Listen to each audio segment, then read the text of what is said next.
So I'm going to keep moving forward. I'm just going to turn this guy on by holding down the power button. It's going to turn yellow, letting us know it's starting up. And once it turns green, we know we're ready to connect it to iPad Plus. Now with the connection, it's no, special radio frequency. It's not Bluetooth. It's just Wi-Fi. So we just go into the settings, and then once that's ready, we confirmed with the serial number behind that battery plate that it's 1063. So let's just go ahead and connect that to the iPad, and then hop into Recap Pro. So you could, there's a couple of different apps you can use to run the BLK360. One of them is Register 360. Another one is specifically a BLK360 app. We are using, for this example, Recap Mobile, and we're going to be using that into, moving into what we would like Recap Desktop for, processing and things like that. But so first thing I want to point out here now that we've connected is we're getting a battery, storage. If we needed to, we've got 28 gigs free, but if we needed to free up some more space, we can go into here, and it's going to have, basically a scan count per project date. And so we could just simply select it, delete it, free up some space, so you can really just keep on going in the field if you need to.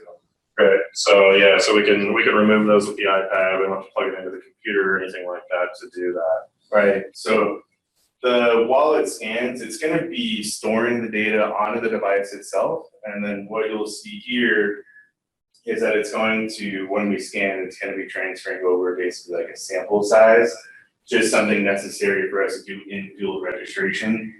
Now again, if we didn't have an iPad, we could simply scan with a single push button.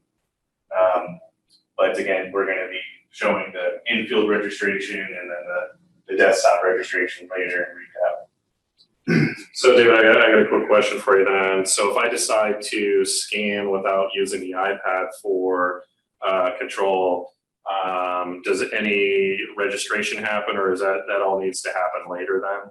Yeah, that all needs to happen later. So basically, when we bring this data over to the desktop, we're going to be either using a Wi-Fi signal directly from the BLK to the computer, or if we did have the iPad but just didn't use it in the field, we could connect this to that via Wi-Fi, and then this to the computer via cable or hardline. Okay. So if we use the iPad though, then all the registration's done on the fly, and we're really just importing the data at the end at that point. Right. Yeah. So that's one of the great things to add to the speed and efficiency of this device is we can, we have enough time in between our scans to do the simple process of registering in the field and keep on moving. So one more thing I want to move on, or before we move on, is just going into the settings, and we can change the scan settings inside of the Recap mobile app. So first of all, we have this scan density, low, medium, high. Then we have the ability to turn off capturing photos, automatic exposure, our high dynamic range. We're going to turn on that, and then the flash or the flashlight that I was explaining earlier on auto. So I think one thing to keep in mind though, if we do enable the HDR, make sure that you're turning that on because you need it. You have really dark and really bright conditions within a space. For instance, you're in a room, windows are wide open, getting full sun. You can't close any blinds or anything in that space. It's going to create a really bright space right next to some really interior dark spaces. So those photos aren't going to come out as good.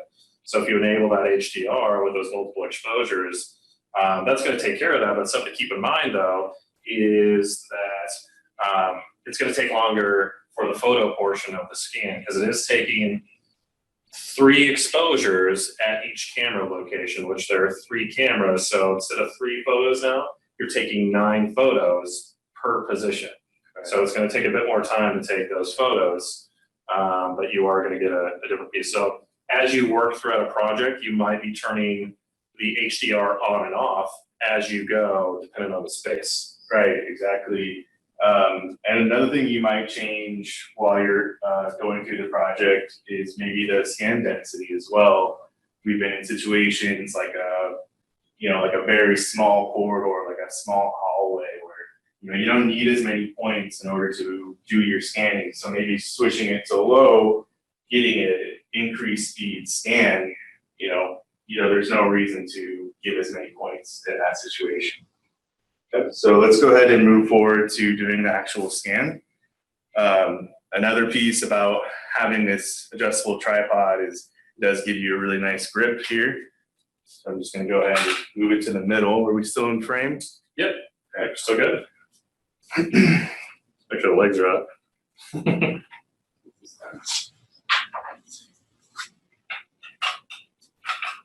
There we go. Get a nice good base there. So we just eye that that's level. Sure. And the IMU is going to take care of the rest. And then it's just as simple as pressing new scan.